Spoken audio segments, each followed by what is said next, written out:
Taiwan पे America ने पीछे खींचे पैर, बोले 9500 मील दूर जाकर चीन से जंग लड़ने का कोई इरादा नहीं। डोनाल्ड ट्रंप ने फॉक्स न्यूज को दिए इंटरव्यू में बोला उनके लिए मेन फोकस ईरान। जी हाँ दोस्तों, अमेरिका का राष्ट्रपति डोनाल्ड ट्रंप 3 दिवसीय दौरे के लिए चीन गया और यहाँ पर फॉक्स न्यूज को दिए इंटरव्यू के अंदर अमेरिकी राष्ट्रपति ने अपनी नीतियों का बखान कर दिया।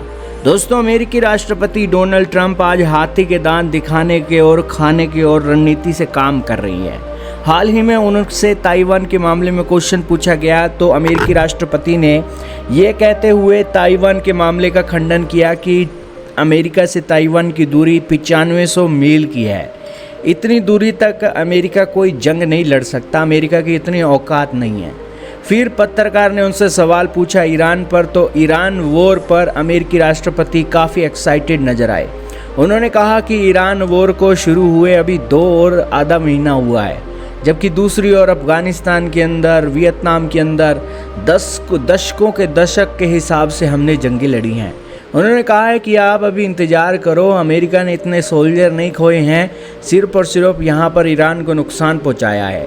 अमेरिका के राष्ट्रपति डोनाल्ड ट्रंप फॉक्स न्यूज़ को दिए इंटरव्यू में यही बता रहे थे कि उनका इरादा है ईरान की जंग को और लंबा खींचने का।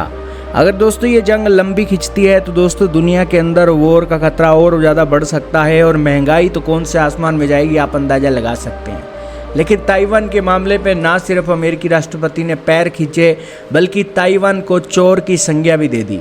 अमेरिकी राष्ट्रपति डोनाल्ड ट्रंप ने कहा कि ताइवान ने हमारी चिप इंडस्ट्री को चुरा लिया है और हमारे राष्ट्रपति मूक दर्शक बनकर इस चीज़ों को देखते रहे।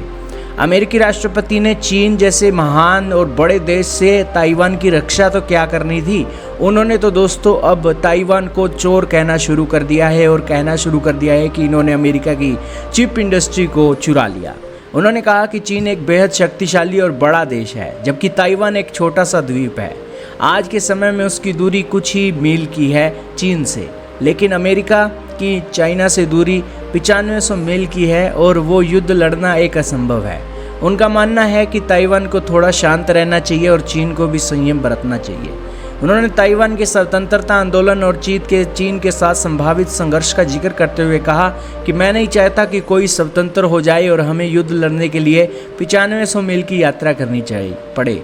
वन चाइना पॉलिसी के चलते अमेरिका ताइवान को चीन का हिस्सा मानने की स्थिति को स्वीकार करता है, लेकिन उसने बीजिंग के संप्रभुता के दावे को कभी औपचारिकता रूप से मान्यता नहीं दी है।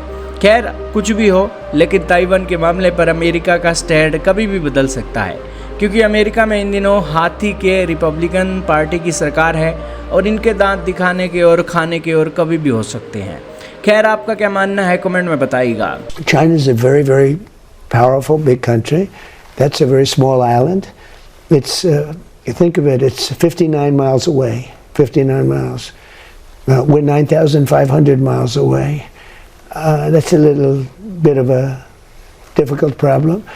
With all of that being said, you know, if you look at the history of Taiwan, Taiwan was developed because we had presidents that didn't know what the hell they were doing, because if they would have put tariffs on chips coming in, they would have never left. Everything was about Intel and everything was about our chip companies. They stole our chip industry.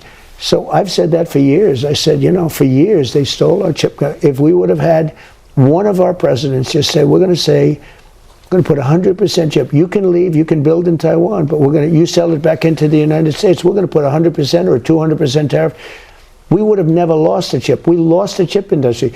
It's all coming back. And I do say this, Taiwan would be very smart to cool it a little bit. China would be very smart to cool it a little bit. They ought to both cool it.